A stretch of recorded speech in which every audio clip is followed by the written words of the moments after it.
Hello, I'm James Zimoha. Welcome to Africa News, where we bring you the latest updates from across the African continent. Let's see your headlines. At least 32 dead and others missing after two boats capsized in the Democratic Republic of Congo. Protests in Nairobi enter the second day following a political blogger's death in police custody.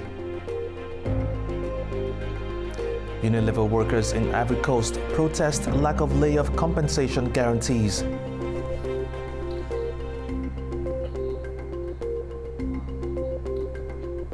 Thank you for joining us. Unilever workers in Ivory Coast are protesting what they call a violation of their severance agreement.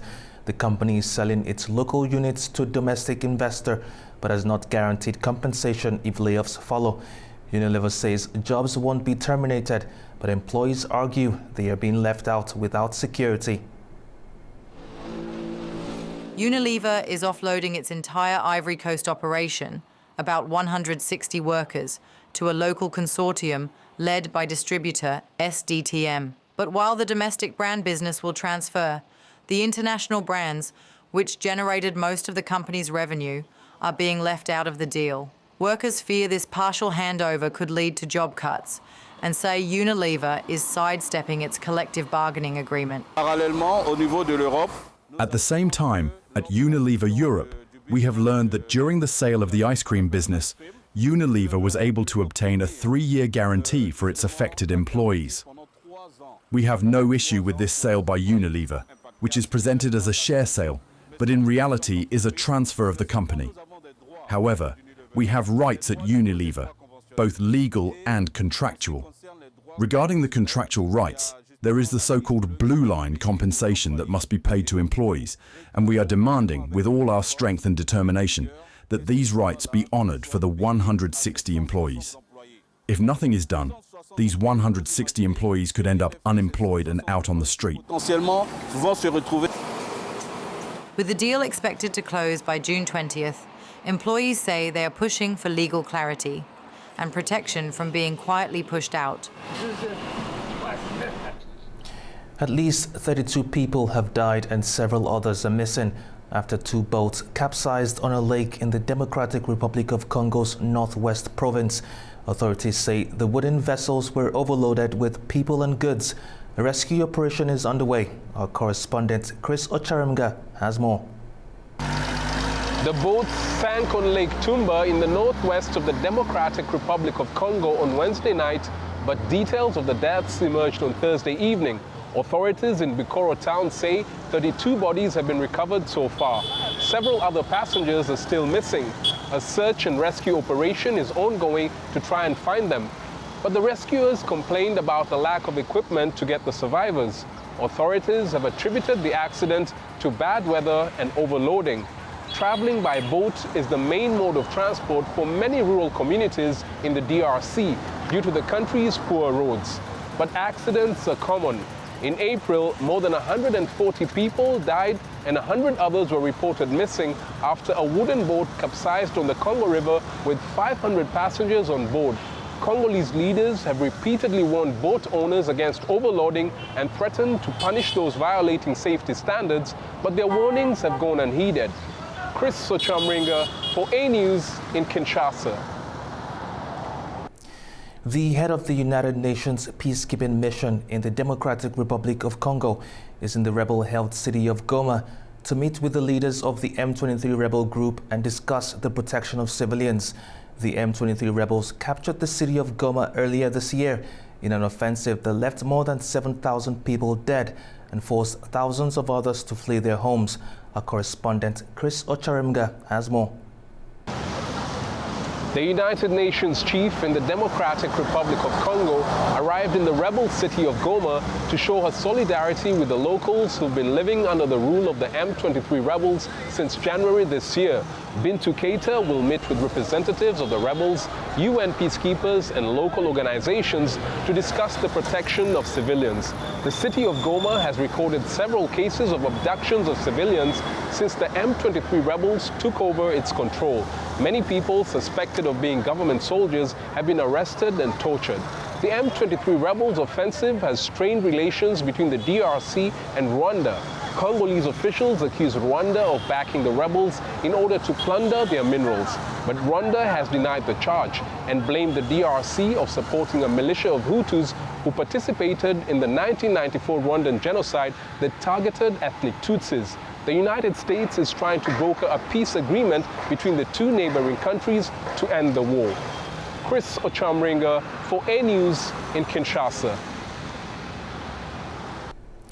A private U.S. firm is airdropping food into war-torn parts of South Sudan amid growing concerns over humanitarian funding cuts.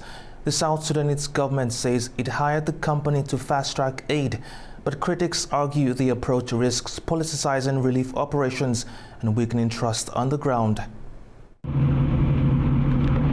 Planes operated by U.S. logistics firm Fogbow have dropped hundreds of tons of food across South Sudan's Upper Nile region over the past 3 weeks. The government says it hired the company to reach areas blocked by recent fighting, where conventional aid routes have failed. Fogbow says more countries are turning to alternative aid providers due to shrinking donor commitments. Because we've seen such a substantial cut, especially from the United States, I think $60 billion total, plus a lot of our European partners have cut their humanitarian assistance around the world. So altogether, there is a substantial and growing need from people around the world at a time when we've decided collectively to reduce the support. And I think because of that, we've seen a lot more requests come to us. You know, in the humanitarian world, there's a lot of tension and a lot of pushing and pulling. On one hand, the international community and people who are providing support to a government like the government of South Sudan will want, and rightly so, insist that the government take care of their people, rather than an injection of international support. And that's a right and good thing, and governments take that seriously, and they try to do that. Government officials say working with Fogbow is a matter of sovereignty. So now here is a government taking up responsibility as a core mandate of that government. I don't see any reason why any UN agency would be having a complaint that we need to be part of these implementations. It's just purely simple core responsibility of a sovereign state deciding based on the charter itself. I think this is very clear. Over half of South Sudan's population faces acute food insecurity, but the country has only secured a fifth of its 2025 humanitarian needs. Experts, however, warn this new model could undermine neutrality, especially when firms work directly for one side in an active conflict. Protesters clashed with police in Nairobi after the death of a political blogger in their custody. Albert Ojwang was arrested last week for allegedly defaming a top police official, but President Ruto now says he died at the hands of police, prompting public outrage. Nairobi saw a second day of unrest Thursday, as demonstrators took to the streets over the death of 31-year-old blogger Albert Ojwang. Vehicles were torched as police fired tear gas to disperse the crowds, according to reports. Ojwang was arrested last Friday in Western Kenya over social media posts allegedly targeting Deputy Police Chief Eliud Lagat. Police initially claimed he died after hitting his head in a jail cell, but President William Ruto later confirmed police were responsible. Protesters say the official narrative is a cover-up and are calling for the immediate arrest of Eliud Lagat. We need the murder, the real murder, to be in the jail right now because they know themselves. And the story is being cooked here about Langat. Langat inafaa kuwekwa jela right now tunaongea. Hiyo ndio demand ya kwanza. Langat akamatwe. Watu waachane story ya finance bill. And I'm telling the youth of this nation, we are stronger than before. And kama hawezi pay justice priority, your finance bill, we are going to throw it away and we don't need it. Rights groups say Ojwang's case echoes years of allegations against Kenya's police, often accused of abuse and impunity. As tensions escalate, protesters now say justice must come before politics and before Parliament debates any new national policies. Well, that's all we have today in Africa News. Thank you for watching. Stay tuned to A News.